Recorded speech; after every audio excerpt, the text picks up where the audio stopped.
Although the first gaming console came out in 1972 with the Magnavox Odyssey with only 28 playable games, home gaming wasn't revolutionized until the 1980s. With the rise of Atari, Nintendo, and Sega, the home gaming industry skyrocketed in the year 1980, with revenue doubling to $5 billion, the equivalent of about $19,250,970,873.79 today. The 80s was a time when home entertainment was being revolutionized, being widely known as the decade of decadence.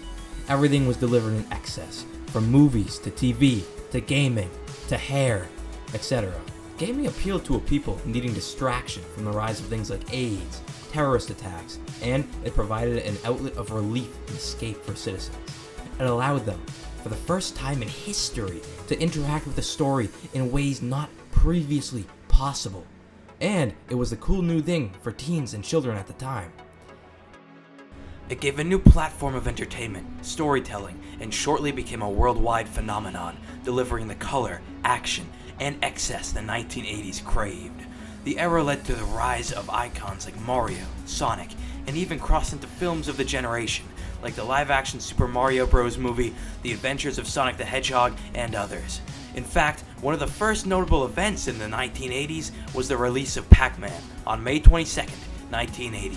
It was the popularity of gaming in the 80s and 90s that brought about games like Metroid, The Legend of Zelda, Super Mario Bros., Mega Man, Castlevania, Final Fantasy, Dragon Quest, Tetris, Street Fighter, Mortal Kombat, and other games, who are known worldwide today as the classics, the revolutionaries, the cream of the crop, whose stories are still known today, who still affect pop culture.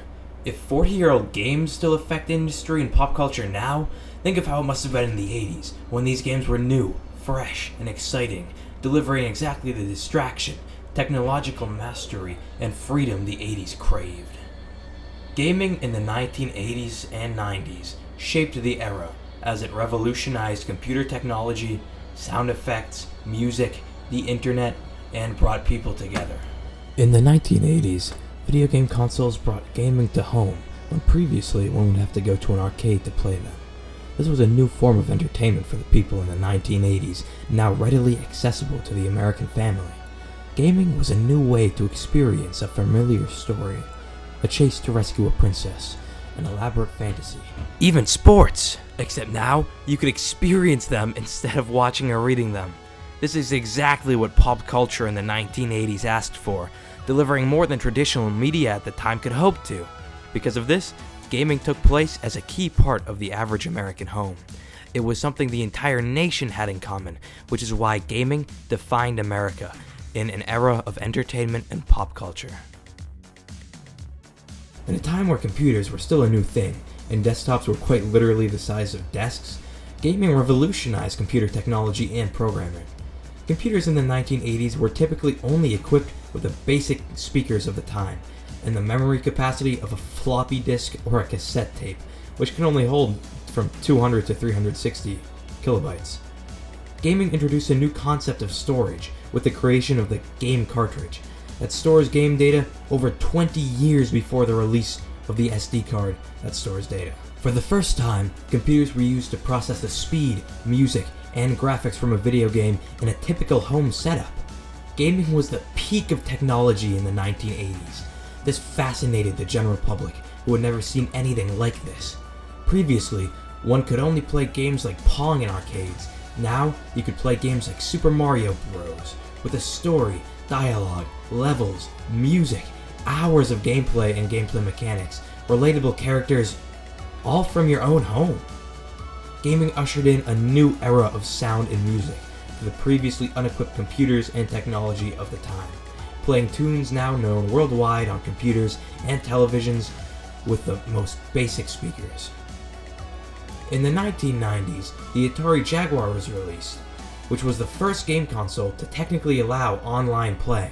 Believe it or not, the only reason you have your Xbox Game Pass Ultimate is because of the Apple Pippin, the Sega Saturn Netlink, the Sega Dreamcast, and others from the late 90s that brought gaming online.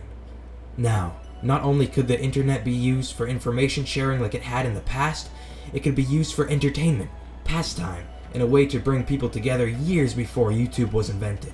Indeed, gaming brought people together in a time when the world was divided. It was something revolutionary that, for once, wasn't a war or a disease. It was something fun the entire nation could enjoy. With the beginning of revolutionary characters and stories now older than many of us. Gaming of the 1980s and 90s is the foundation of today's gaming culture, and it shaped the era as it revolutionized computer technology, music, sound effects, the internet, and brought people together.